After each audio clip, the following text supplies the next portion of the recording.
Good morning mga guys. Kamusta pa kayo? Ah, ito po yung ating lutuin ngayong umaga. Ayan, magpapaksyo tayo ng dalagang bukid.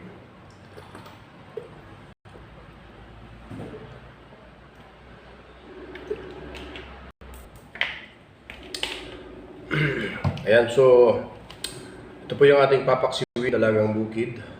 1 kilo po yan guys. Ayan. So ito po yung ating ingredients. Sili lang po ito. Ayan, sili lang. So kulang-kulang po tayo ng ingredients kasi kinapos ng ating budget. So ang ating pampalasan dito ay ito. Sibuyas, bawang, tsaka sili. Of course, lalagyan po natin yan ng asin at tsaka bitchin, suka. Kunin ko lang po guys ang suka.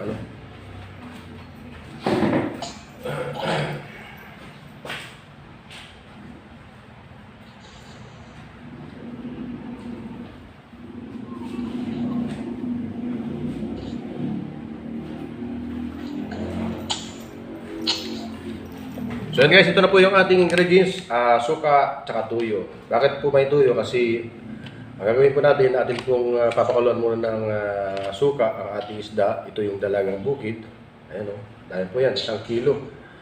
Then pag natuyo po yung suka, lalagay po natin yung mantika at tsaka yung tuyo. So adobo paksiw ang dating. So ano na po umpisan. So ito po, malinis na po yung ating kaldero. No? So yan, malaki po yung ating ang ating isda. Ayan, so ang una natin gagawin ay gagayatin muna natin ang ating ang ating sili. Ayan o. Yung ating sili, gayatin muna natin ng manipis para mabilis lumabas ang katas. Ayan o.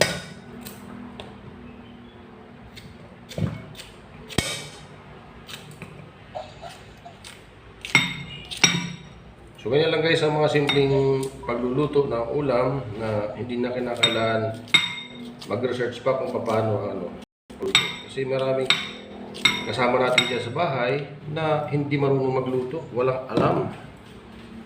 So yan, so lagyan natin ng kunting sibuyas, sapin, at atin na pong isasalansan ang ating isda.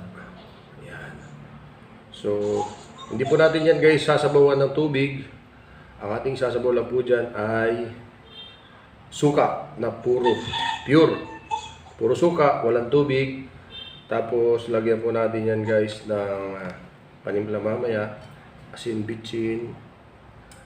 Ayan, so yan, laki yun ito. So ito yung makakuha nito. Dalagang bukid yan, kung tawagin guys sa amin, sinauan sa amin po yan. Ayan. Okay, so yung nahuling ito, yung natira, ingredients, sili, bawang at saka sibuyas ay atin na pong ilalagay sa toppings. Ayan. So meron po sa ilalim, meron po sa ibabaw. Ayan. Umay ilalim, umiibabaw.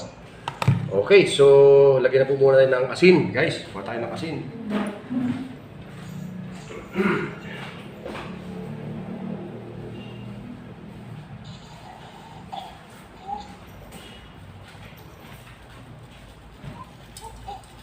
Yan, so kunting asin lang mga guys, huwag tayo lalagay ng maraming asin dahil delikado po ang alat. So, kasi mamaya maglalagay pa tayo ng tuyo. So, kailangan kunting asin lang. Yan, suka.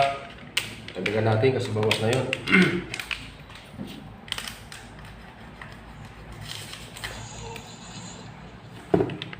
Yan, so suka. Suka lang guys, walang tubig.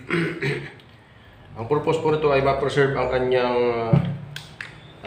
ang ating luluto na kahit abutan po siya ng mga ilang araw ay hindi po siya masisira. Yun pong pagbagal po nun. Kasi kung lalagyan tayo ng tubig ay madaling masira po. So sasalang na po natin yan guys.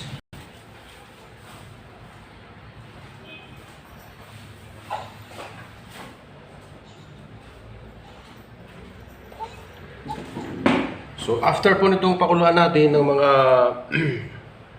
ilang minuto hanggang sa maluto, matutuyo po ang suka nito. Then, atin na pong ilalagay yung mantika at saka tuyo. Yun po yung sikreto. Lagyan natin ng konting asin at bitchin. Okay na. Huwag na po yung magic sarap kasi delikado po yun sa kalusugan ng tao. Ayan o. So, yan. So, atin na po guys, sasalang ito. At yun lang po ang technique guys. Sabawan ng suka ang ating isda. Pagka nagpapaksiw, puro suka, asin. Tapos pag natuyo yung suka, tsaka natin ilalagay ang mantika at saka tuyo. Katamtamang dami lang po. Tapos timpla na po natin. Yun na po yun. Ready to serve na po yun. So thank you for watching guys. Sana meron kayo natutunan sa pagpapaksiw.